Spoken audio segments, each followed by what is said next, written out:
Isn't this a little bit strange? For the people that are new to this channel, I became big with confirmed transfer videos 4 or 5 years ago. And step by step, well, I didn't do it on the channel anymore, but I'm going to try it. Maybe you like it, maybe you want to see more of it, let me know down in the comment section below. We are covering the biggest 8 to 10 deals every single day that happened on the transfer market. If you want to know everything about it, follow Viva la FIFA and join the amazing army. If you loved the vid, leave a like, subscribe, and want to see more, let me know it down in the comment section and I will make it. Do you want to build a team you always dreamt about but you don't have the coins? No worries, go to u7buy.com, the best possible place in the world for your FUT coins. Use the code VIVA for a massive big discount and you can get the wins you always dreamt about. If you're a big fan of football shirts and you want to buy it for yourself or to give it to a friend, go to Soccer Real Shop. There is a link down in the description. With the code VIVA you receive a big discount or free shirts when you buy shirts. We are starting off the video with Lucas Beraldo, a new center back for Paris Saint-Germain, and you can see the Sao Paulo fans,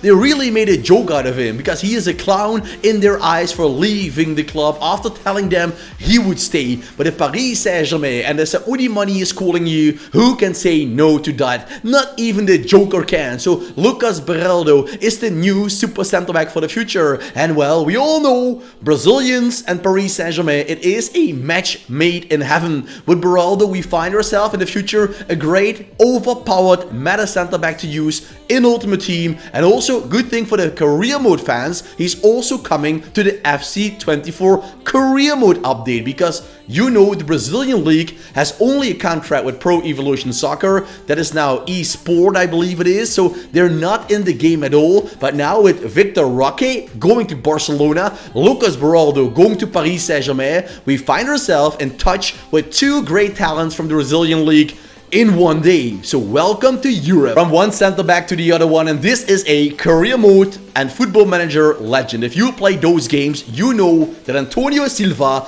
of Benfica is always there with the highest potential in that game. At the start, he is not cheap anymore. He already went past that step in his career. He's a well-known, respectable center-back of Benfica, and they're putting a price tag of around 87 million pounds on his neck. That is a big price pool. But well, they did the same thing with David Luiz, selling him for a jackpot price to Chelsea. So who's in the running for Antonio Silva? You guessed it, it's Chelsea. With Thiago Silva getting older, they need a center back to be compatible with the center backs they brought in the summer. And Antonio Silva is a big talent, but that's it. It's another big talent. And Chelsea is gambling on big talents to become big superstars. And a big talent can only grow into a superstar if he's playing in a team with superstars. If there are too many talents, maybe one or two will make it, but the other ones will drown. So I think Chelsea should mix it up a little bit, like for example Real Madrid does. They sign Vinicius, they sign Rodrigo, they sign Jude Bellingham. But step by step, they have players with the experience to glue them in the team. And I think Chelsea should do that. So besides Antonio Silva, they should also look for more experience, because I think there's a missing shackle for Chelsea to compete with top teams. It's a done deal. Jadon Sancho is going back to Borussia Dortmund. Dortmund wanted to make this deal a permanent one, but United was asking too much money. So now it's a loan deal for 3 million pounds. For 6 months, that is a big fee, but afterwards, Jadon Sancho might stay in the Bundesliga. And this is a do or die period for Jadon Sancho, because if, worst case scenario, he will not be successful at Dortmund, he will not be fit, he's late at training like he was with United, he's not respectable to the coach and his teammates, it could be game over for Jadon Sancho at a top team. And maybe somebody else will give him the chance, like the Saudi League or something like that. But for Sancho, it's really, now he's 23, already do or die. It seems a little bit like I'm making it up, but trust me guys, if he will have a bad spell, you can see with Timo Werner how great and how quick a career can go downhill. From a superstar at Leipzig to the bench of Chelsea, back to the bench of Leipzig, and now not wanted anymore. For Jadon Sancho, once again, it is do or die.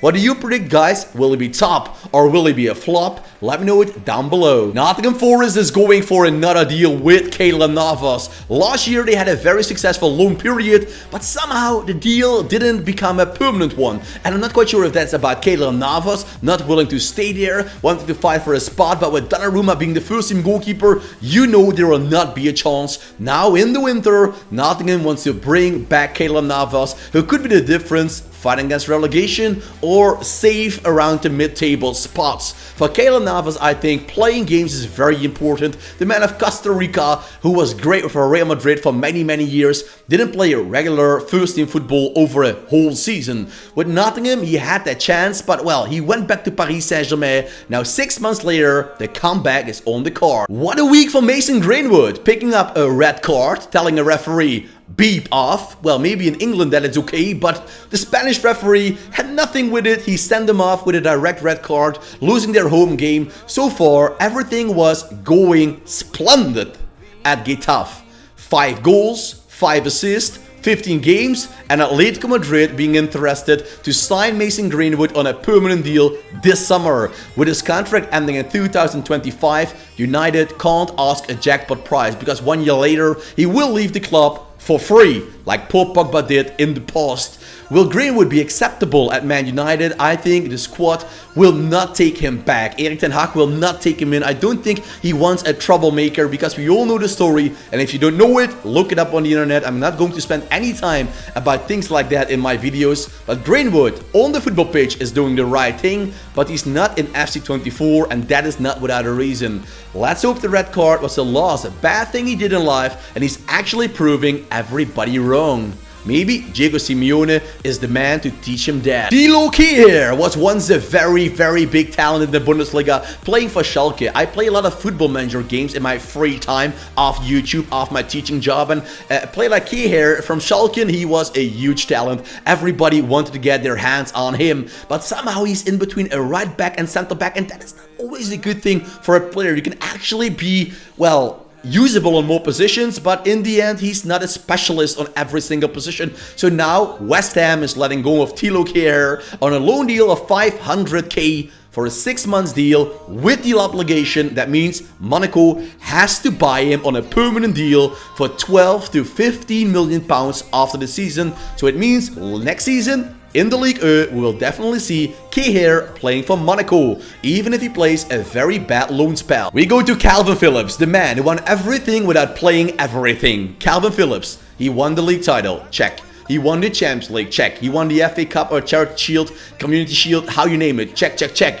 But he didn't play a lot of minutes. I think actually if you were there and you played those games Calvin Phillips played, those minutes last year, the results in game were actually the same. It is that, well, 2 minutes a game, 3 minutes a game, 5 minutes a game. He was injured, I know. And Calvin Phillips is now selected by Paris Saint-Germain to strengthen their midfield. Is it really strengthening? I really don't know. I didn't see this guy play football for a long time. So is it a top signing? Is it a nothing signing? I actually have no idea. Let's hope Calvin Phillips can go somewhere where he can actually play regular football. Only then, and only then, we know if he's actually good or not. We are finishing the episode off with the news of the week, and that is Kylian Mbappé, of course. Do you like the transfer videos and want to see more on the channel? Leave a like, subscribe, and put on the notification bell for more, and drop something in the comment section. For example, where do you think Mbappé will play next season? Drop it in the comment section and I will reply.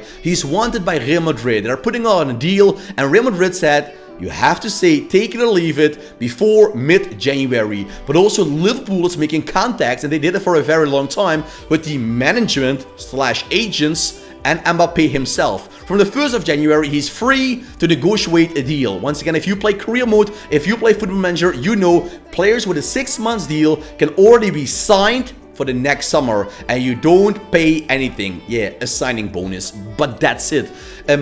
About a signing bonus, Mbappé is demanding 100 million pounds signing bonus. And why does he does that? He tells every single club, if you have to buy me, you have to spend 200 or 300 mil. So you're actually getting me with a discount. And I think 20 years ago, it was free agents for the very first time. Before that, it didn't exist in the world of football. Isn't that strange? And then it was just signing a player for a small fee, like 1 million pounds and a good contract. But now players, agents are smarter.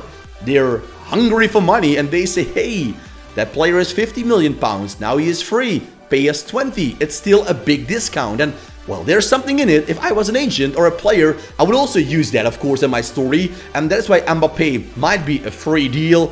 But he's actually not a free deal because he will be the biggest deal ever spent by Liverpool or any other club he's going to. Even Real Madrid is spending more on a signing bonus than they ever did with Ronaldo, Bale, and Vinicius Jr., Jude Bellingham, etc. So yep, free deal? Nope. Great signing, yes. What do you predict, guys? Mbappé to Anfield or Mbappé to Real Madrid? Or will he stay once again in the Parc des Princes of Paris Saint-Germain? Let me know down below. And if you love the transfer videos, I want to see it daily. I want to hear that in the comment section down below. Share the videos, make sure it gets a lot of views. And by that, I promise, over 5,000 views, I make a new video. Can we do that? Let's do it. Team Viva la FIFA is the best in the world. I thank you all for the support. 2024 will be an even better year than last year. You guys are just amazing. Thanks for that, and I wish you all a fantastic day.